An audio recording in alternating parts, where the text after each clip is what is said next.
அஸ்ஸலாமுஅலைக்கும். Hi friends, எல்லோரும் எப்படி இருக்கீங்க? அல்ஹம்துலில்லாஹ் நாங்களும் நல்லா இருக்கோம். நாங்கள் அந்தமான் முதல் லாங் வீடியோ, ஆனால் கொஞ்சம் லேட் ஆயிடுச்சு. ஏன்னா கிச்சன் க்ளீன் பண்ணணும், எல்லாமே நான் மட்டும்தான் நின்று பண்ணணும் இல்லையா. அஸ்பர் குட்டி வச்சுக்கிட்டு ஒரே நாள் என்னால் பண்ண முடியல. கொஞ்சம் கொஞ்சமாக பெண்டிங்கில் வச்சு வேலை பார்த்துட்டு இருந்தேன். ஸோ அதனால் இது ரேண்டம் டேஸில் ரேண்டமாக எடுத்த வீடியோ தான் இன்றைக்கி ஷேர் பண்ணியிருக்கேன். இந்த வீடியோவில் நாங்கள் வந்தோன்னே கிச்சன் எப்படி இருந்துச்சு, நான் எப்படி க்ளீன் பண்ணேன், ஆன்லைனில் ஒரு சில திங்ஸ்லாம் வாங்கியிருக்கேன், அது எல்லாமே என்னென்னு உங்கள்கிட்ட காட்டுறேன். அதே மாதிரி பட்ஜெட் ஃப்ரெண்ட்லியாக ஒரு மேக் ஓவர் கொடுத்துருக்கேன். ஏன்னா இப்போது நாங்கள் அந்தமான் 3 வருஷம் கம்ப்ளீட் ஆகி இது 4வது வருஷம் அடி எடுத்து வைக்கிறோம். ஸோ எனக்கு வருஷம் அப்பப்போ சின்னதாக ஒரு மேக் ஓவர் மாதிரி பண்ணுவேன். ரொம்ப அதிகமான செலவுலாம் பண்ண மாட்டேன். இது ரெண்டல் வீடு, வாடகை வீடு தான். ஸோ என்னுடைய திருப்திக்காக ஒரு சேஞ்ச் எனக்கு இருக்கணுமேங்கிறதுக்காக சின்னதாக பண்ணிகிட்ருப்பேன். ஸோ அதையுமே உங்ககிட்ட ஷேர் பண்ணியிருக்கேன். ஸோ இந்த வீடியோ ஒன்று உங்களுக்கு மோட்டிவேஷனாக இருக்கும், இல்லை உங்களுக்கு ஏதாச்சும் ஒரு ஐடியா கிடைக்கும். அப்படி இல்லைனா எனக்கு கிச்சன் பொருள்லாம் பார்க்க பிடிக்கும் அப்படின்னா கண்டிப்பாக இன்ட்ரெஸ்ட்டாக இருக்கும். ஸோ ஸ்கிப் பண்ணாமல் ஃபுல்லாக பாருங்கள். நாங்கள் வந்த அன்றைக்கி ரெஸ்ட்டு எடுத்துகிட்டு அப்புறம் கிச்சன் நின்று பார்த்துட்டு இருந்தேன். என்னென்ன வேலை இருக்கோங்கிறது ஒரு கணிப்பு இருந்துச்சு. ஏன்னா வருஷம் பார்க்குறோம் இல்லையா. ஆனால் போன வருஷம் கம்பேர் பண்ணும்போது இந்த வருஷம் பூசணம் கொஞ்சம் கம்மியாக தான் எனக்கு தெரிஞ்சிச்சு. ஹஸ்பண்ட் சொன்னாங்க, நான் டெய்லி கிச்சன் ஜன்னல் கதவுலாம் திறந்து வைக்கிறேன் அப்படின்னு சொல்லிட்டு தான் இருந்தாங்க. ஏன்னா இங்கே அந்த மாதிரிலாம் இப்போ மழை சீசன். அப்புறம் போகும்போதே இந்த மாதிரி மசாலா டப்பா, அப்புறம் கிளாஸ் பாட்டில் எல்லாத்தையுமே பாதுகாப்பாக வச்சுட்டு போயிருந்தேன். அதெல்லாம் பிசுபிசுப்பு பூசணம்லாம் இல்லை. அஸ்பர் குட்டி வச்சுக்கிட்டு எப்படி எல்லாத்தையும் மெயின்டைன் பண்ண போகிறேன், க்ளீன் பண்ண போகிறேன்னு பயந்துக்கிட்டே வந்ததுக்கு அந்தளவு வேலை இல்லை, கொஞ்சம் கம்மியாக தான் இருந்துச்சா. அதுவே நல்லா குஷியாகி ஒரு எனர்ஜி கொடுத்த மாதிரி ஃபீல் இருந்துச்சு. நான் எப்போதுமே ஊருக்கு போயிட்டு வரும்போது ஒரு சில திங்ஸ்லாம் வாங்கி வச்சா என்ன அப்படின்னு திட்டிகிட்டு இருப்பேன். இந்த தடவை நான் எதுவுமே வாங்க சொல்லவே இல்லை. அவங்களே பார்த்தா என்னென்ன ஞாபகம் இருக்குமோ, என்ன தேவைப்படுமோ அந்த மாதிரி திங்ஸாக கொஞ்சம் வாங்கி வச்சுருந்தாங்க. இப்போ காட்டுறேன் பாருங்களேன். இந்த தோசை மாவு தான் அந்த மாதிரிலாம் செம்ம ஓட்டம். அந்த ஒரு பிராண்டு தான் எல்லா கடையிலையும் இருக்கும். இது ஒரு பேக்கெட் 60 ரூபா கிட்ட வரும்.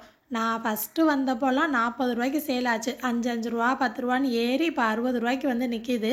அந்த மாவு ஃப்ரிட்ஜ்லேருந்து எடுத்து எப்போ சுட்டாலுமே இட்லி பஞ்சாக வரும், தோசை வரும். ஆனால் அவ்வளோ சீக்கிரம் புளிக்கவும் செய்யாது. அது என்ன தான் போட்டு அரைப்பாங்கன்னு தெரியல. நான் ரொம்ப ரேர் தான், என்னைக்காச்சும் தான் வாங்குவேன். எனக்கு என்னமோ அது யூஸ் பண்ணுறதுக்கே பயமாக தெரியும், அதனால் அதிகமாக வாங்க மாட்டேன். ஸோ இப்போது மாவுலாம் அரைக்க ஒரு 4-5 நாள் ஆகும் இல்லையா, அதனால் 2 பேக்கெட் வாங்கிட்டு வந்திருந்தாங்க. எதுக்காக சொல்கிறேன் அப்படின்னா, தோசை மாவு பேக்கெட் மட்டும் எமர்ஜென்சினா ஓகே, மற்றபடி சும்மா அதிகமாகலாம் வெளியில் வாங்கி யூஸ் பண்ணாதீங்க.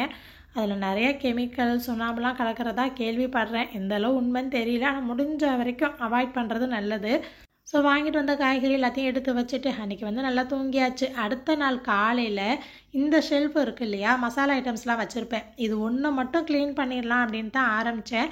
ஏன்னா இந்த ஐட்டம்ஸ் எல்லாத்தையும் க்ளீன் பண்ணி வச்சுட்டேன் அப்படின்னா நான் சமையல் ஆரம்பிச்சிருவேன்.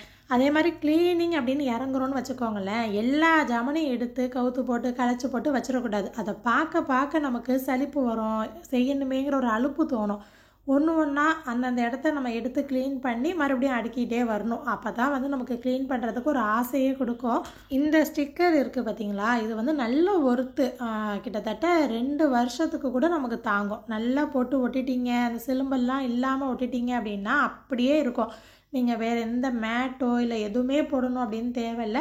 ஜஸ்ட்டு ஒரு தடவை ஒரு துணி வச்சு தொடச்சி விட்டால் மட்டும் போதும், பார்க்க அப்படியே பளபளப்பாகவே இருக்கும். ஆனால் ஒட்டுறதுக்கு முன்னாடி அந்த இடத்துல நல்லா க்ளீன் பண்ணி ஈரம் சொட்டு கூட இல்லாமல் தான் ஒட்ட ஆரம்பிக்கணும். அதே மாதிரி இந்த டைப்பில் வரக்கூடிய ஸ்டிக்கர் ரொம்ப ஈஸியாக இருக்கும் உங்களுக்கு ஹேண்டில் பண்ணுறதுக்கு. அதனால் நான் ஷெல்ஃபுக்கு எல்லாத்துக்குமே இந்த மாதிரி ஸ்டிக்கர் தான் யூஸ் பண்ணுவேன். என்ன தான் அதில் கம் இருந்து ஒட்டிக்கிட்டாலுமே ஒரு தடவை டேப்பும் போட்டு ஒட்டி விட்டுருவேன். இந்த பிளாஸ்டிக் பாக்ஸ் இருக்குது இல்லையா, அதை மட்டும் நல்லா வாஷ் பண்ணி, ஏன்னா பூசணம் இருந்துச்சு, வாஷ் பண்ணி வச்சுட்டேன். மற்றபடி இந்த stainless steel box, glass box எல்லாமே வந்து நல்லா தான் இருந்துச்சு பார்க்க. அதனால் லைட்டாக துணி வச்சு தொடச்சி மட்டும் விட்டுட்டு அப்படியே எடுத்து வச்சுட்டேன். என்ன ரெகுலராக பார்க்குறவங்களுக்கு தெரியும், மொபைல் ஃபோனோட பாக்ஸ் இருக்குது இல்லையா, அதை தான் இந்த மாதிரி நான் அடுக்கி வச்சுருப்பேன், ஒரு ஸ்டெப் ஆர்கனைசர் மாதிரி. இதை நம்ம 2 தட்டாக கூட வைக்கலாம். ஆனால் அந்த இடத்துல ஷெல்ஃப் எனக்கு அவ்வளோ தான் இருக்குது. அதனால் ஒரு தட்டு மாதிரி பின்னாடி வச்சுட்டு கொஞ்சம் ஹைட்டுக்காக முன்னாடி கொஞ்சம் மசாலாலாம் வச்சுருப்பேன். அந்த கிளாஸ் பாட்டில் எல்லாமே நெஸ்கஃபே காஃபி தூள் பாட்டில் தான். நல்லாயிருக்கும் ஏர் டைட்டாக. ஸோ அதை தான் இப்போ வரைக்கும் நான் யூஸ் பண்ணிகிட்ருக்கேன். அன்னைக்கு வந்து அஸ்பர் நல்லா தூங்கினான். முதல் நாள் ட்ராவல் பண்ணது டயர்டாக இருந்தானா, அதனால் கையோடு பார்த்தீங்கன்னா ஈவினிங் டைமில் இந்த வெசல்ஸ்லாம் வச்சுருப்பேன். இந்த இடத்தையும் வந்து க்ளீன் பண்ண ஆரம்பிச்சிட்டேன். ஆனால் இந்த இடத்துல வந்து நான் போன வருஷம் ஒட்டின ஸ்டிக்கர் இது நல்லா தான் இருந்துச்சு. தொடச்சி விட்டோன்னா பலன்னு இருந்துச்சு. ஆனால் அங்கங்கே கிழிஞ்சிருந்துச்சு. ஸோ அந்த இடத்த மட்டும் டேப்பு போட்டு ஒரு பேட்ச் ஒர்க் மாதிரி அங்கங்கே ஒட்டி இங்கெல்லாம் பாத்திரம்லாம் அடுக்க ஆரம்பிச்சிட்டு ஸோ இதோட நிப்பாட்டிலான்னு நினச்சேன். டைம் இருந்துச்சு. அதோட இந்த ஷெல்ஃப்மே க்ளீன் பண்ணி அடுக்கிட்டேன். நாங்கள் வந்த அடுத்த நாளே வந்து பிள்ளைங்க ஸ்கூல் அனுப்பிட்டேன். அன்னிலேருந்தே வந்து சமையலும் ஆரம்பிச்சிட்டேன் வீட்டில். ஆனால் சிம்பிளாகவே தான் ஒரு 3-4 நாள் அந்த மாதிரி பண்ணிகிட்டு இருந்தேன். ஃபஸ்ட்டு வந்து மஞ்சள் போட்டு சோறு ஆக்கியிருந்தேன். இங்கே அந்த மாதிரிலாம் இப்போ மழை சீசன், அதனால் மஞ்சள் போட்டு சோறு ஆக்கிட்டு கறிவிடக சட்னி, கறிவிடம் கூட நான் ஷார்ட்ஸில் ஷேர் பண்ணியிருந்தேன் இல்லையா, அந்த சட்னி தான் இந்த சோறுக்கு வந்து செட் ஆகும். கூடவே முட்டை வந்து ஃப்ரை பண்ணிவிட்டு வடையாக வறுத்துட்டேன். அப்புறம் நான் க்ளீன் பண்ணுறதை பார்த்துட்டு ஆசிர் வந்து எனக்கு ஒரு நாள் ஹெல்ப் பண்ணுறேன் அப்படின்னு சொல்லிட்டு இந்த சவர் பக்கம்லாம் கொஞ்சம் பூசண மாதிரி இருந்துச்சு. நான் க்ளீன் பண்ணுறேன் அப்படின்னு பண்ணிகிட்டு இருந்தான். ஆனால் அவன் பண்ணினது பார்த்தீங்கன்னா கோலின் பாட்டிலில் போட்டு ஸ்ப்ரே பண்ணி அதை அடித்து தொடச்சிட்டு இருந்தான். எனக்கு மனசே இல்லை. நான் வந்து கோலின் இந்த ஒரு பாட்டில் வாங்குகிறேன் அப்படின்னா ரொம்ப நாளைக்கு யூஸ் பண்ணுவேன். வாரத்துக்கு ஒரு தடவை தான் ஸ்டவ்வுக்கு, மிக்சி, இந்த மாதிரி கிரைண்டர் எல்லாத்தையும் க்ளீன் பண்ணுவேன். சரி நமக்கு வேலை நடந்தால் போதும் அப்படின்னு சொல்லிட்டு நானும் ஒன்றும் சொல்லலை. ஏன்னா அவன் சோப்பு போட்டு க்ளீன் பண்ணி அதை 2வது துடைக்கிறதுலாம் அந்தளவுக்கு அவனுக்கு தெரியாது. சரி நமக்கு க்ளீன் பண்ணால் போதும் அப்படின்னு சொல்லிட்டு அந்த ஒரு இடம் மட்டும் அவனுக்கு ஒதுக்கி கொடுத்துருந்தேன்னா அழகாக சவர் பூரா தொடச்சிட்டு எனக்கு அந்த ஒரு இடத்த மட்டும் செட் பண்ணி கொடுத்துட்டான். அர்ஷான் வந்து ஹெல்ப் பண்ணுறது அவ்வளோ இன்ட்ரெஸ்டாலாம் பண்ண மாட்டான். சொன்னால் செய்யணுமேன்னு செய்வான். அதனால் அவனுக்கு ஒரு பெரிய வேலை, அஸ்பரை மட்டும் பார்த்துக்கோ போதும்னு சொல்லிட்டு நான் கிச்சனில் நின்று கொஞ்சம் கொஞ்சமாக பண்ணிகிட்டு இருந்தேன்.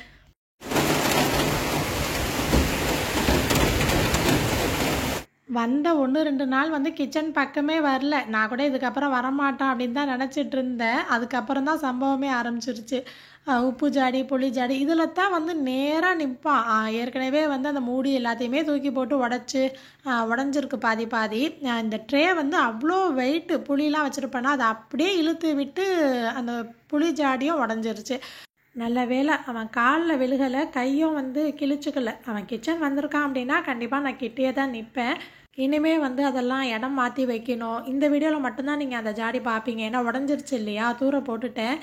கண்டிப்பாக கமெண்ட் பண்ணி சொல்வீங்க, நான் கேர்ஃபுல்லாக பார்த்துக்கிறேன். ஸோ அவனுக்கு என்னமோ தெரியல, அந்த கிச்சன் ஜாமா, உருளைக்கிழங்கு, வெங்காயம் இதுதான் பிடிக்கும் போல். வையே அப்படின்னு சொல்லிட்டு அதட்டுனாலும் உடனே அழுகிற மாதிரி முகத்தை மாற்றிடுவான். அதுக்கப்புறம் கொஞ்சம் நாள் கழித்து தான் நான் க்ளீனிங்காக கிச்சன் பக்கம் வந்தேன். அதுவும் வந்து கவுண்டர் டாப், அப்புறம் அந்த கவுண்டர் டாப்க்கு பின்னாடி சவறு பகுதி இருக்கு இல்லையா, அந்த டைல்ஸ் எல்லாத்தையுமே நல்லா சோப்பு போட்டு ப்ரஷ்ஷு போட்டு கை வலிக்க நான் க்ளீன் பண்ணியிருக்கேன். உங்களுக்கு பார்த்தாலே தெரியும் எவ்வளோ பலன்னு ஜொலிக்குதுன்னு. கவுண்டர் டாப்பை விட அந்த சவறு பகுதியெலாம் கையை வந்து தூக்கிக்கிட்டு க்ளீன் பண்ணுறோம் பார்த்தீங்களா, அதுதான் ரொம்ப கஷ்டமாக இருந்துச்சு. அதுவும் அந்த ஸ்டவ்வுக்கு பின்னாடி ஜன்னல் பகுதியெலாம் ரொம்ப பிசுப்பாக இருக்கும். அதெல்லாம் க்ளீன் பண்ணுறதுக்குள்ளே போதும்னு ஆயிடுச்சு. ஆனால் ஒரு வேலை அப்படின்னு இறங்கிட்டால் நல்லா முழு திருப்தியாக பண்ணணும். அது அப்புறம் பண்ணலாம் அப்படின்னு பெண்டிங்லாம் வைக்கக்கூடாது. வச்சுட்டோம் அப்படின்னா அதுவே மைண்டில் ஓடிட்டே இருக்கணும். இதை நல்லா ஃபுல் டீப் க்ளீனிங் பண்ணணும் அப்படிங்கிறதுக்காகத்தான் பொறுமையாக ஒரு நாள் ஒதுக்கி நான் பண்ணிகிட்டு இருந்தேன். அதுவும் அன்னைக்கு வந்து சமையல் வேலை முதல் நாள் ஆணம்லாம் இருந்துச்சு வீட்டில். அதனால் சமையல் வேலை எதுவுமே கிடையாது. க்ளீன் பண்ண கொஞ்சம் நின்று வேலை பார்க்கலாம், ஸ்ட்ரென்த் வேணும் இல்லையா, அதுக்காக. ஸோ எதுக்கு சொல்கிறேன் இந்த டிப்ஸ் அப்படின்னா, நீங்கள் எல்லா வேலையும் இழுத்து போட்டு பார்த்தீங்க அப்படின்னா அந்த வேலையை முழுசாக நம்ம ஈடுபட்டு முடிக்க முடியாது. அதனால் சொல்கிறேன், ஒரு சமையல் வேலையை கம்மி பண்ணிவிட்டு க்ளீனிங் வேலையில் ஃபுல்லாக இறங்கணும். அந்த மாதிரி இறங்குனீங்க அப்படின்னா தான் நல்லா ஒரு ஸ்ட்ரென்த்து போட்டு நம்மளால் வேலையை பக்காவாக முடிக்க முடியும். புதுசாக வாங்கின பொருள் எல்லாமே நான் ஆன்லைனில் வாங்கினது மட்டும் இல்லை, இங்கே கடையில் வாங்கினதும் இருக்குது. எல்லாமே வந்து ஒரே டைம்லேயும் வாங்கலை, ஒன்று ஒன்றா வாங்கிட்டு மேலே பிளேட்டு ஷெல்ஃபில் வந்து போட்டு வச்சுருந்தேன். ஆனால் எல்லாத்தையும் ஒரே டைமில் யூஸ் பண்ணலாங்கிற ஒரு ஆசை இருந்துச்சு. அப்போ தான் வீடியோலேயே நமக்கு ஒன்றா காட்ட முடியும் அப்படின்னு. ஸோ ஆல்ரெடி எல்லாத்தையும் ஓப்பன் பண்ணி டேமேஜ்லாம் இருக்கான்னு நான் செக் பண்ணி பார்த்துட்டு தான் வச்சுருக்கேன். இப்போ வீடியோவில் எல்லாத்தையும் ஒன்றா சேர்த்து காட்டுறேன். இந்த எண்ணெய் பாட்டில் வந்து நான் டிமார்ட்டில் வாங்கினது. இது நீங்கள் என்னை பார்க்குறவங்களுக்கு தெரிஞ்சிருக்கும். ஆனால் செம்ம ஒர்த்து. நீங்கள் இந்த மாதிரி பாட்டில் பார்க்குறீங்க அப்படின்னா கண்டிப்பாக மிஸ் பண்ணாமல் வாங்குங்க. அடுத்தது இந்த ஸ்ப்ரே பாட்டில். நான் அடுக்கு சப்பாத்திலாம் எண்ணெய் போட்டு சுடுவேன்னா எனக்கு ரொம்ப யூஸ் ஆகும். இது ஆல்ரெடி நான் ஒன்று வாங்கி யூஸ் பண்ணேன் ஆன்லைனில். அது தள்ளி விட்டு உடஞ்சிருச்சு.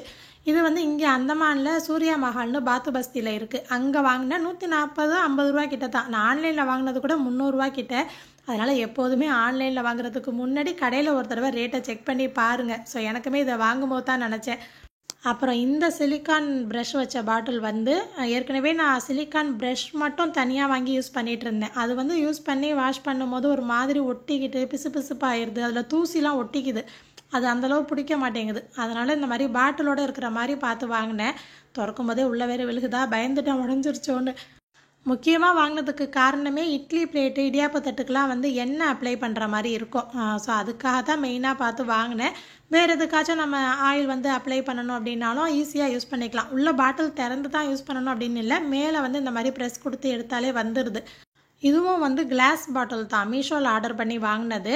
நான் வாங்கின ஜாமானுக்கு எல்லாத்துக்குமே லிங்க் வந்து டிஸ்கிரிப்ஷன்லேயே கொடுத்துட்றேன். நீங்கள் வேணும்னா செக் பண்ணி பாருங்கள். அடுத்தது இதுவும் மீஷோவில் தான் வாங்கியிருந்தேன்.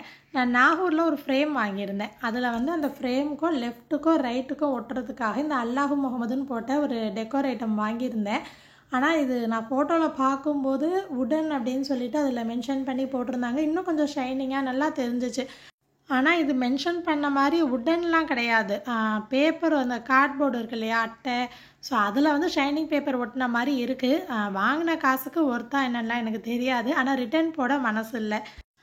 ஸோ அதோடு பார்த்தீங்கன்னா என் தங்கச்சி கிஃப்ட்டு கொடுத்தா அப்படின்னு சொல்லியிருந்தேன் இல்லையா, அதை வந்து இந்த இடத்துல இது வந்து வீடு என்ட்ரன்ஸ் ஆகும்போது நேராக இந்த பக்கம் சைடில் தெரியும், ரைட் சைடில் கிச்சனில் மாட்டலாமா அப்படின்னு ஒரு ஐடியா இருந்துச்சு. வர்றவங்க எல்லோரும் கிச்சன் வரமாட்டாங்க இல்லையா, ஸோ ஹாலில் வந்தால் தானே பார்ப்பாங்க, அவங்களுக்கும் தெரியட்டும் அப்படின்னு ஹால்லேயே மாட்டிட்டேன். இந்த இடத்துக்கும் ஆப்போசிட்டில், அதாவது இந்த இடம் இருக்குது இல்லையா, இது வீடு நுழையும் போது நேராக தெரியும். அதனால் இந்த இடத்த மட்டும் விட்டு வச்சுருக்கேன், இருக்கட்டும். நாகூரில் வந்து இந்த ஃப்ரேம் தான் நான் வாங்கியிருந்தேன். இதுக்கு சைடில் ஒட்டுறதுக்கு தான் இப்போ ஆர்டர் போட்டிருந்தேன். டெக்கர் ஐட்டம்ஸ்லாம் வீட்டில் அதிகமாக இருக்காது. ஏற்கனவே ஹாலில் ஒரே ஒரு ஃப்ரேம் தான் மாட்டியிருப்போம். ஒன்று மட்டும் இருந்ததுக்கு இப்போ ஒன்றா 2-3 சேர்ந்துருக்கு. இதோட லைட்டு செட்டிங்லாம் கொஞ்சம் கொடுத்தா நல்லாயிருக்கும் அப்படின்னு ஒரு ஐடியா இருக்குது. ஏன்னா இந்த இடத்துல கரெக்டாக ப்ளக் பாயிண்ட்டும் இருக்குது. பிள்ளையும் பார்ப்பான் இல்லையா, அதனால் ஒரு ஐடியா இருக்குது. இன்ஷால்லாம் பண்ணேன் அப்படின்னா ஷேர் பண்ணுறேன். அடுத்தது இந்த ஆர்கனைசர் வாங்கியிருந்தேன். இதிலே வந்து கார்டு கொடுத்துருக்காங்க, 30 ரூபா கேஷ்பேக் ஆகிற மாதிரி. ஸோ எங்கேயாவது வச்சா மறந்துட்டு அப்புறம் தேடுவேன்னா அங்கேயே வச்சுட்டேன். நீங்கள் ரெகுலராக மேக்கப் ஐட்டம்ஸ் இல்லைனா வந்து ஸ்டேஷ்னரிலாம் ஏதாச்சும் அதிகமாக யூஸ் பண்ணுறீங்க அப்படின்னா கண்டிப்பாக வந்து ஒர்த்தாக இருக்கும். இதோட சைஸ் என்ன அப்படிங்கிறத நான் வீடியோலேயே காட்டியிருக்கேன். இந்த ட்ரா மாதிரி கொடுத்துருக்காங்க இல்லையா, இது தான் வந்து பிளாஸ்டிக் குவாலிட்டி கம்மியாக இருக்குது. அந்த உள் பக்கம்லாம் கொஞ்சம் வளையுது நம்ம அழுத்தணும் அப்படின்னா. மற்றபடி பிளாஸ்டிக் எல்லாமே குவாலிட்டி நல்லா இருக்குது. நான் எதுக்காக வாங்கியிருந்தேன் அப்படின்னா, அந்த டைனிங் டேபிள் போட்டிருக்கிற இடத்துல ஒரு ஷெல்ஃப் மாதிரி அரேஞ்ச் பண்ணி வச்சுருப்போம். இதுவுமே வந்து நான் அமேசானில் வாங்கினது தான். நல்ல ஒர்த்து. கொஞ்சம் கலைஞ்சு தான் இருக்கும், கண்டுக்காதீங்க. இப்போ இங்கே நாங்கள் இருக்கிற வீட்டில் வந்து ஒரு ஷெல்ஃபு கூட கிடையாது. அதனால தான் இந்த மாதிரி வாங்கி நாங்கள் வச்சோம். இதில் வந்து ஒரு ட்ரே மாதிரி வச்சு இந்த மாதிரி பேஸ்கெட் மாதிரி வச்சு அதில் தான் வந்து எல்லாத்தையும் போட்டு வச்சுருப்பேன்னா, அது என்ன தான் அடுக்கி வச்சாலும் இந்த பிள்ளைங்களோ இல்லை ஹஸ்பண்டோ எடுக்கும்போது அப்புறம் பார்த்திங்கன்னா ஒன்று கலைஞ்சு கிடக்கும், இல்லை எங்கேன்னு எல்லோரும் தேடிட்டு இருப்பாங்க. ஸோ அதுக்காக தான் மெயினாக வாங்கினேன். அதுவும் குறிப்பாக வந்து இந்த பாடி ஸ்ப்ரே, சென்ட்டு பாட்டில் இதெல்லாம் வைக்கிறதுக்கு தான். ஏன்னா நம்ம எடுத்துகிட்டு வச்சோம் அப்படின்னா அது அப்படியே நிற்கும், நகர்ந்து விழுகாது. அதில் தடுப்பு மாதிரி கொடுத்துருக்காங்க இல்லையா, ஒன்று நம்ம எடுத்து வைக்கும் போது கலையாமல் இருக்கும், இன்னொன்று தேவையில்லாமல் எதையும் போட்டு வைக்க மாட்டாங்க இல்லையா. இப்போ இடம் இல்லைல்ல, நான் ட்ரே மாதிரி வச்சுருக்கும் போது அதில் என்னென்னத்தையோ போட்டு வச்சுட்டே இருப்பாங்க. எத்தனை வாட்டி தான் நானும் க்ளீன் பண்ணுறது. அதுக்காகத்தான் மெயினாக வாங்கணுமேன்னு வாங்கினேன். இதிலே வந்து தைலம் வகையெல்லாம் வச்சுருக்கேன். தைலம்லாம் வீட்டில் இருக்கணுமே அப்படின்னு தான் வச்சுருக்கோம். நானும் சரி ஹஸ்பண்டும் சரி தைலம் அடிக்ஷன்லாம் கிடையாது, அதிகமாக யூஸ் பண்ண மாட்டோம்.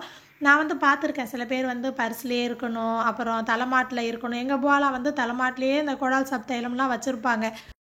ஆனால் நான் யூஸ் பண்ண மாட்டேன் அதிகமாக. ஸோ நீங்கள் வந்து தைலம் பொறுத்த வரைக்கும் எந்த டைப்புங்கிறத கமெண்ட்டில் சொல்லுங்கள். இந்த பொருள் வந்து சிக்குன்னு நல்லா இருக்குது, விளையாட்டு ஜாமான் மாதிரி. என்ன பண்ணிட்டாங்கன்னா கொஞ்சம் அகலமாக உயரமாக தயாரிச்சிருந்தாங்கன்னு வச்சுக்கோங்களேன், செம்ம சூப்பராக இருக்கும். முக்கியமாக நான் யூஸ் பண்ணுற ஸ்பெக்ஸு இதிலே வச்சுட்டேன். ஒரு தடவையும் தேடி தேடி எடுக்கிற மாதிரி இருக்குது. நான் தேட மாட்டேன், எனக்காக ஹஸ்பண்ட் தான் தேடி தேடி எடுத்து கொடுப்பாங்க. ஏன்னா ஃபோன் யூஸ் பண்ணும்போது போட்டு பாரு அப்படின்னு. இப்போது ஒரு 2 வருஷமாக தான் வந்து எடிட்டிங்க்காக ஃபோனில் அதிகமாக யூஸ் பண்ணுறேன் இல்லையா, ஸோ யூடியூபுக்காக. அப்போ அதிகமாக யூஸ் பண்ணும்போது தலைவலிலாம் அதிகமாக வர ஆரம்பிச்சிருச்சு. அதனால் டாக்டர்கிட்ட காட்டும்போது ஃபோன் பார்க்கும்போது கண்டிப்பாக ஸ்பெக்ஸ் போட்டுக்கோங்க அப்படின்னு சொன்னாங்க. ஆனால் நான் அதிகமாக ஃபாலோ பண்ணவே மாட்டேன். இவங்க தான் நான் பண்ணும்போதெல்லாம் திட்டி திட்டி எடுத்துகிட்டு வந்து போட்டே விட்டுட்டு போவாங்க. ஸோ கிச்சனில் இந்த ஒரு ரேக் வச்சுருப்பேன் இல்லையா, அதை கொண்டுட்டு வந்து இங்கே டைனிங் டேபிளில் வச்சாச்சு. ஏன்னா எப்போ பார்த்தாலும் டைனிங் டேபிள் சாப்பிட்ற இடம் தவிர மீதி இடம் பூரா ஜாமான் இருந்துகிட்டே இருக்கும். ஸோ கொஞ்சமாவது நீட்டாக இருக்கட்டும் அப்படின்னு சொல்லிட்டு அந்த இடத்துல வச்சுருக்கேன். அங்கே வச்சுட்டு கொஞ்சம் ஸ்நாக்ஸ் பாக்ஸ் எல்லாம் அதுக்கு மேலே வச்சுட்டேன். கொஞ்சம் இப்போ டைனிங் டேபிள் நீட்டாக இருந்துச்சு. நான் ஒரு பொருளும் பிரிக்கும் போது ஒரே டைமில் பிரிச்சுட்டேன். ஆனால் எங்கே வைக்கிறேன் எதுக்கு வச்சுருக்கேன்னு செட் பண்ணி காட்டிட்டு அதுக்கப்புறம் தான் நான் வீடியோ கண்டினியூ பண்ணிகிட்ருக்கேன். அடுத்தது இதுவுமே வந்து ஒரு ஆர்கனைசர் தான். இதை வந்து நம்ம சின்னதாக வந்து இப்படி வச்சுக்கலாம், இல்லைனா இழுத்து பெருசாக்கிக்கலாம். இது ஏதோ ஒரு ஆசையில் வாங்கிட்டேன். வாங்கி வீட்டுக்கு வந்ததுக்கப்புறம் இது தேவையான்னு யோசிச்சுட்டே இருந்தேன். இதுக்கு பதில் ஏதாச்சும் ஒரு பிளாஸ்டிக் பாக்ஸ் மாதிரி போட்டு வச்சுருக்கலாமோ அப்படின்னு வீட்டுக்கு வந்ததுக்கப்புறம் அதிகமாக யோசித்தேன். ஆனால் நல்லா இருந்துச்சு, குவாலிட்டியாகவும் இருந்துச்சா. சரி, கையில் வந்ததுக்கப்புறம் திருப்பி ரிட்டன் போட தோணலை. சரி வச்சு யூஸ் பண்ணலாம் அப்படின்னு எடுத்துகிட்டு இருந்தேன். நான் இதுக்கு முன்னாடி வந்து அட்டைப்பெட்டி மாதிரி இந்த பால் அட்டைப்பெட்டி விளையாட்டு ஜாமான்லாம் வரும் இல்லையா, அதை தான் நான் ட்ராவில் வச்சுருந்தேன். அந்த அட்டைப்பெட்டி ஸ்மெல்லுக்கு வந்து கருப்பாம்பூச்சி வருது. ஸோ அதனால் அதை எடுத்து போட்டுட்டேன். இப்போ ட்ராவை பார்த்தேன்னா எப்போ பார்த்தாலும் இந்த மாதிரி கலைஞ்சே தான் இருக்கும். ஸோ கிச்சனில் பொறுத்த வரைக்கும் அட்டைப்பெட்டி, நியூஸ் பேப்பர் ரெண்டும் யூஸ் பண்ணிங்க அப்படின்னா கருப்பாம்பூச்சி வர சான்ஸ் இருக்குது. இங்கே பாருங்கள், இந்த ஹூக்கு மாதிரி மாட்டுறதை அவ்வளோ தடவை நான் தேடி பார்த்து கிடைக்கல. இப்போது கிடச்சிருக்கு. எனக்கு எப்போதுமே ஒரு பொருள் தேடினா வேறு பொருள் தான் கிடைக்கும். இதுவும் ஆன்லைனில் வாங்கின பொருள் தான். நட்ஸ்லாம் உள்ளே போட்டு ஸ்லைஸ் பண்ணி கொடுக்குமா, நல்லா ஒர்த்து. அதுவுமே நல்லா யூஸ் ஆகும். இது வந்து நூடுல்ஸு சாப்பிட்றதுக்காக சாப்ஸ்டிக் ஆசைப்பட்டு கேட்டானுங்க. சரின்னு நானும் வாங்கி கொடுத்தேன். ஆனால் அதை கையில் பிடிச்சி அவனுங்களுக்கு சாப்பிடவே வரல. இதுக்கு கையிலே சாப்பிட்டு போயிடலாம் அப்படின்னு சொல்லிட்டு அதை வாங்கி வேஸ்ட்டு தான். அதை சும்மா தான் வச்சுருக்கேன். கிச்சனில் வந்து இந்த ஒரு டேபிள் மட்டும்தான் திங்ஸ் வைக்கிற மாதிரி வச்சுருப்பேன். இந்த ஆர்கனைசர் வாங்குங்க அப்படின்னு நான் ரெக்கமெண்ட் பண்ண மாட்டேன். வேணும்னா கர்ச்சீஃபு, சாக்ஸு, இல்லை பாப்பாலாம் வீட்டில் இருக்காங்க அப்படின்னா ஹேர் பேண்டு, ஊக்கு இந்த மாதிரி ஐட்டம்ஸ்லாம் போட யூஸ் பண்ணிக்கலாம். நான் இந்தாண்ட நகராமல் கலையாமல் இருக்கணுமே அப்படின்னு சொல்லிட்டு இந்த கத்தி, எக்ஸ்ட்ராவாக இருக்கிற ஐட்டம்ஸ்லாம் போட்டு வச்சுருக்கேன். அந்த சிலிக்கான் ப்ரஷ்ஷு சொன்னேன் பார்த்தீங்களா, இதுவும் வேஸ்ட்டு. இது யூஸ் பண்ணோம் அப்படின்னா அப்படியே தூசிலாம் ஒட்டிக்கிட்டு பிசு பிசுன்னு இருக்குது. இப்போதைக்கு இந்த ட்ராவில் 2 ஆர்கனைசர் மட்டும்தான் வச்சுருக்கேன். இது வந்து கிளாத்துக்கு எதுக்காவது யூஸ் பண்ணிக்கலாம் அப்படின்னு சொல்லிட்டு தனியாக எடுத்து வச்சுருக்கேன். அடுத்தது கிச்சனுக்கு ஒரு ரேக்கு. ரொம்ப நாளாக நான் ஆசைப்பட்டு கார்ட்லேயே போட்டு வச்சுருந்தேன். அதுவும் 2 ஐட்டம்ஸ்குள்ளே வந்து போட்டியாக இருந்துச்சு. ஒன்று இந்த மாதிரி உடனாக போட்டிருந்தேன், இன்னொன்று வந்து ஸ்டெயின்லெஸ் ஸ்டீலில் கம்பி மாதிரி கொடுத்துருந்துச்சு. ஃபுல்லாகவே கம்பி மாதிரி வந்து 2 செல்ஃப் இருந்துச்சு. 2ல் எது வாங்கலாம் அப்படிங்கிற கன்ஃபியூஷன்லேயே 2யுமே கார்ட்டில் போட்டு அப்படியே வச்சுருந்தேன்னா கடைசியில் வந்து நம்ம கண்ணை மூடி பார்க்கும்போது இந்த உடன் ரேக் மட்டும்தான் கண்ணை உருட்டிக்கிட்டே இருந்துச்சு. அதனால் இதையே ஆர்டர் போட்டுட்டேன். இது ஏன் யோசித்தேன் அப்படின்னா, வெள்ளை கலராக இருக்கே அழுக்கா போயிருமோ. அதுக்குள்ளே பார்த்தீங்கன்னா இது வந்து நான் ஏற்கனவே வந்துருச்சு, ஓப்பன் பண்ணி வச்சுருந்தேன்னா. ஸோ உள்ளே வந்து அந்த தூசி மாதிரி ஒட்டியிருக்கு. ஒன்றும் இல்லை, அதை தொடச்சா போயிடும். நான் சொன்ன மாதிரி ஒயிட் கலராக இருக்கே அப்படின்னு யோசித்தேன். என்ன தான் வேறு ரேக்லாம் பார்த்தாலும் மனசு வந்து இதிலே தான் நின்றுச்சா. சரின்னு ஆர்டர் போட்டுட்டேன். ஆனால் கைக்கு வந்ததும் எனக்கு ரொம்ப ரொம்ப பிடிச்சி சாட்டிஸ்ஃபேக்ஷனாக இருந்துச்சு. ரொம்ப வெயிட் அதிகமாக அப்படிலாம் கிடையாது, ஆனால் குவாலிட்டி நல்லா இருக்குது, நல்லா ஸ்ட்ராங்காக தான் இருக்குது. அதுக்கு தேவையான நெட்டு போல்ட்டு எல்லாமே அவங்களே கொடுத்துருக்காங்க. ஃபிக்ஸ் பண்ணுறதும் ஈஸி தான். நான் எடுத்து வச்சு பார்த்துட்டு இருந்தேன். அர்ஷானை கூப்பிட்டு பிடிச்சிக்கோ, நான் மாட்டுறேன் அப்படின்னு சொல்லிகிட்டே இருந்தேன். ஆசிர் வந்து இல்லை நான் மாட்டித்தரேன் அப்படின்னு எடுத்துகிட்டு போயிட்டான். ஒரு டவுட் இருந்துச்சு, கீழே இருக்கிற தட்டு வந்து தரையோடு இருக்குமா இல்லை கொஞ்சம் உயரம் கொடுக்குமான்னு. நான் அதை மட்டும் ஃபஸ்ட்டு வச்சு பார்த்தேன். கொஞ்சம் உயரமாக தான் இருந்துச்சு. ஏன்னா ஈரம்னா பட்டுச்சு அப்படின்னா வீணாக போயிடும் இல்லையா. ஒரு பக்கம் உட்காந்து பிள்ளைங்க மாட்டிகிட்டு இருந்தாங்க, இன்னொரு பக்கம் வந்து நான் ஸ்டிக்கர் ஆர்டர் பண்ணியிருந்தேன், அதை எடுத்துகிட்டு இருந்தேன். நான் இது ஒயிட் ஸ்டிக்கர் தான் பார்த்துட்டே இருந்தேன், ஆனால் கிடைக்கல. கொஞ்சம் லைட்டாக பிங்க் ஷேடு மாதிரி இருந்துச்சு. இது எதுக்காக அப்படின்னா, எனக்கு அப்பப்போ ஒரு ஆசை வந்து உருட்டிகிட்டே இருக்கும். கவுண்டர் டாப் வந்து ஒயிட்டாக இருந்தால் நல்லா இருக்குமோ, வீடியோவில் பார்க்க நல்லா இருக்குமோ, இன்னும் கொஞ்சம் பிரைட்டாக காட்டுமோ வீடியோஸ்லாம் அப்படின்னு தோணிகிட்டே இருக்குமா. ஸோ அதுக்காக ஒரு ஆசை இருந்துகிட்டே இருந்துச்சு. அது அப்புறம் பண்ணலான்னு தள்ளி போட்டுகிட்டே இருந்தேன். சரி அதை மாற்றி தான் பார்ப்போமே. ஏன்னா நம்மளால் இடிச்சிட்டுலாம் இப்போ ஒயிட் கிரானைட்டுன்னு போட்டு அந்த மாதிரிலாம் கட்ட முடியாது. அப்படி இருந்தாலும் நான் கட்ட மாட்டேன். அதுவும் இல்லாமல் இது ரெண்டல் வீடும் கூட இல்லையா? ஸோ முடிஞ்ச அளவு ஆசைக்கு வேணால் இந்த மாதிரி ஸ்டிக்கர் ஒட்டிக்கலாம். ஸோ அதுக்காக தான் வாங்கினேன்.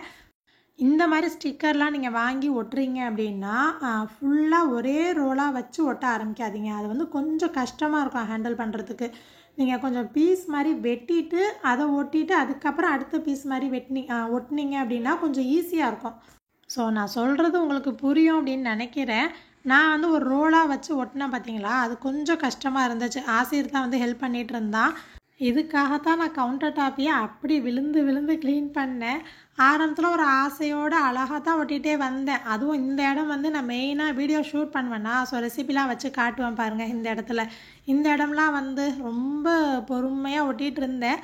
கொஞ்சம் போக போக வந்து மூடு சுத்தமாக போயிடுச்சு. ஏன்னா அது குனிஞ்சிக்கிட்டே ஒட்டினது ஒரு நேரத்தில் வந்து பெரடி வலிக்குது, குறுக்கு வலிக்குது. ஆசிட்ட சொல்கிறேன், போதும் தம்பி இதுக்கு மேலே முடியல அப்படிங்கிறேன். இல்லை எனக்கு கொஞ்சம் தான் அப்படின்னு சொல்லிட்டு அவன் தான் என்கரேஜ் பண்ணிகிட்டே இருந்தான். இந்த ஒரு சைடு முடிக்கிறதுக்குள்ளே வந்து ஆசை எந்தளவு இருந்துச்சோ அதே மாதிரி மூடு சுத்தமாக போயிடுச்சு. இந்த பக்கம்லாம் வந்து எவ்வளோ சிலும்பல் இருக்குது பாருங்கள். இந்த பக்கம்லாம் ஒட்டும் போது பாதியிலே தொங்குதே, ஃபினிஷ் பண்ணணுமேன்னு சொல்லி ஒட்டிகிட்டு இருந்தேன். நான் பர்ஃபெக்டாக ஒட்டியிருக்கேன் அப்படின்லாம் உங்கள்கிட்ட காட்டிக்க மாட்டேன். என்ன பண்ணியிருக்கணும் அதை தான் சொல்லுவேன். இந்த சைடு பக்கம் இருக்கு இல்லையா, இந்த பக்கமாக ஒட்டணும் அப்படின்னு தான் நினச்சேன். ஒட்டினேன் அப்படின்னா நல்லா இன்னும் பர்ஃபெக்டாக இருக்கும். பட் இதுவே எப்போ கிழிச்சு போடுவேன்னு தெரியல. ஏன்னா கிட்ட நின்று பார்க்குறேன் எனக்கு வித்தியாசமாக தெரிஞ்சிச்சு. அதுக்கப்புறம் வந்து வீடியோ ஷூட் பண்ண ஆரம்பித்தேன். ஏன்னா எனக்கு அடுத்து கிச்சனை பார்க்க போகிறது அதிகமாக நீங்கள் தான். வீடியோவில் எப்படி இருக்குன்னு பார்க்கலான்னு சொல்லிவிட்டு எனக்கு பிடிச்ச புதினா டீ, ஏன்னா தலைவலி வேற வந்துருச்சு. புதினா டீ போட்டுட்டு ஆங்கிள் வச்சு பார்த்துட்டு இருந்தேன் வீடியோவில் பார்க்க எப்படி இருக்குன்னு. ஸோ வீடியோவில் பார்க்க எனக்கு ஓகேவாக தான் தெரிஞ்சிச்சு. ஏன்னா வீடியோ வந்து கொஞ்சம் பளிச்சுன்னு இருக்கும். அதுக்காக தான் இதை ஒட்டணும் அப்படின்னு ஆசைப்பட்டது. இப்போ உங்களுக்கே பார்த்தா தெரியுது இல்லையா? ஸோ இந்த ரேக்லாம் நான் வைக்கும் போதே ஒரு பிரைட்னஸ் கொடுக்குது பாருங்கள். ஸோ அந்த ஒரு எண்ணம் அது ஒரு ஆசையாக மாறி உருட்டிக்கிட்டே இருந்துச்சு. ஒரு வழியாக வந்து ஏனோ தானோன்னு ஒட்டிட்டேன். பாதி ஒட்டும் போதே இவர் முழிச்சுட்டு நெய்னானா அதுவே கொஞ்சம் எனக்கு எனர்ஜிலாம் போயிடுச்சு. ஸோ அதோட இவனையுமே கொஞ்சம் பார்த்துட்டு எப்படியும் உருட்டி பரட்டி முடிச்சிட்டோம். எனக்கு வாங்கின பொருள்லேயே வந்து இந்த ரேக்கு தான் ரொம்ப பிடிச்சிருந்துச்சு. ஆனால் அந்த டிமார்ட்டில் வாங்கினேன் பார்த்தீங்களா, அந்த ஆயில் பாட்டில் வந்து செம்ம ஒர்த்து, எனக்கு ரொம்ப பிடிச்சிருந்துச்சு. அது தான் இன்னொன்று வாங்காமல் போயிட்டோமே அப்படின்னு புலம்பிகிட்டே இருந்தேன். நான் இந்த எண்ணெய் பாட்டில்லாம் வச்சு ஏற்கனவே ஒரு ஸ்டாண்ட் வச்சுருந்தேன் பார்த்தீங்களா, அது வந்து இடத்த அடைச்ச மாதிரி நீட்டமாக இருந்துச்சு. இந்த இடத்துலலாம் எனக்கு வீடியோ நிறையா ரெசிபிலாம் வச்சு ஷூட் பண்ண முடியல. ஸோ அதுக்காக தான் குட்டியாக அந்த மாதிரி பார்த்து வாங்கினேன். இதோ நம்ம கிச்சனுக்கு புது வரவு, புது செட்டப்புக்காக வெளியில் இருந்ததை தூக்கி உள்ளே வச்சுருக்கேன். ஆனால் இது நம்ம லிஸ்ட்டில் கிடையாது. நிறைய யூடியூபர்ஸ்லாம் வீடியோ எடுக்கிற ஆங்கிள் கிட்ட வச்சுருப்பாங்க, பார்த்துருக்கேன். நல்லாயிருக்கும் பார்க்க. என்னை பொறுத்த வரைக்கும் வீடியோ எடுக்க நான் என்ன செய்கிறேன், என்னுடைய செயல் பேச்சு ரெண்டில் தான் கவனமாக இருப்பேன். இன்டோர் பிளான்ஸ்லாம் கொஞ்சம் ஆசை இருக்குது. இப்போதைக்கு ஆஸ்பர் வளர்ந்துக்கிட்டோம், இன்னும் கொஞ்சம் வளர்த்துப்போம். அதுக்கப்புறம் ஒரு 1-2 வருஷம் கழித்து அதில் கவனம் செலுத்தி வைக்கலான்னு இருக்கேன் இன்ஷா அல்லாஹ். மணி பிளான்ட்லாம் கிச்சனில் வைக்கலாமா, அது ஹீட் தாங்குமா என்னங்கிறது எனக்கு தெரியல, தெரிஞ்சால் சொல்லுங்கள். ஸோ ஃபைனல் லுக்கு இப்படி தான் மாற்றி வச்சுருக்கேன். பட்ஜெட் ஃப்ரெண்ட்லியாக சின்னதாக ஒரு மேக் ஓவர் தான். எனக்கு என்னமோ நின்று பார்க்கும்போது எப்படி இருந்த கிச்சன் இப்படி ஆயிடுச்சே அப்படின்னு சொல்கிறத விட எப்படி இருந்த கிச்சன் இப்படி ஆயிடுச்சே அப்படின்னு சொல்ல தோணுது. முதல்ல கிச்சன் பார்க்கும்போது கருப்பாக இருந்தாலும் கலையாக தெரிஞ்சிச்சு. இப்போது வெளிச்சமாக வெளுத்து போன மாதிரி தோணுது. எனக்கு நேரில் பார்க்கும்போது அப்படி தான் இருந்துச்சு. உங்களுக்கு வீடியோவில் பார்க்க எப்படி இருக்குது, நல்லா இருக்கான்னு சொல்லுங்கள். ஏன்னா எனக்கு அடுத்து நீங்கள் தான் அதிகமாக பார்க்க போகிறீங்க. ஆனால் செய்கிறதுக்கு முன்னாடி ஆசைப்பட்டுட்டே இருந்தேன்னா இதுக்கப்புறம் நினச்சி பார்க்க மாட்டேன். குறுக்கு வலிக்கே ஒட்டினதுனால கொஞ்ச நாள் யூஸ் பண்ணுவேன். செஞ்ச வேலை சின்னதோ பெருசோ எவ்வளோ செலவு பண்ணோம் அதெல்லாம் முக்கியம் கிடையாது. நம்ம வீட்டில் எவ்வளோ இடம் இருந்தாலும் கிச்சன் தான் நமக்கு எமோஷன் இல்லையா? சின்னதாக இருக்கிற ஒரு மாற்றம் கூட நமக்கு ஹாப்பினஸ் கொடுத்தா ஓகே தான். இந்த வீடியோ நான் இதோட முடிக்கிறேன். நீங்கள் என்ன நினைக்கிறீங்கன்னு கண்டிப்பாக எனக்கு கமெண்ட் பண்ணி ஷேர் பண்ணுங்கள். வீடியோ ஃபுல்லாக பார்த்த உங்களுக்கு தேங்க்யூ.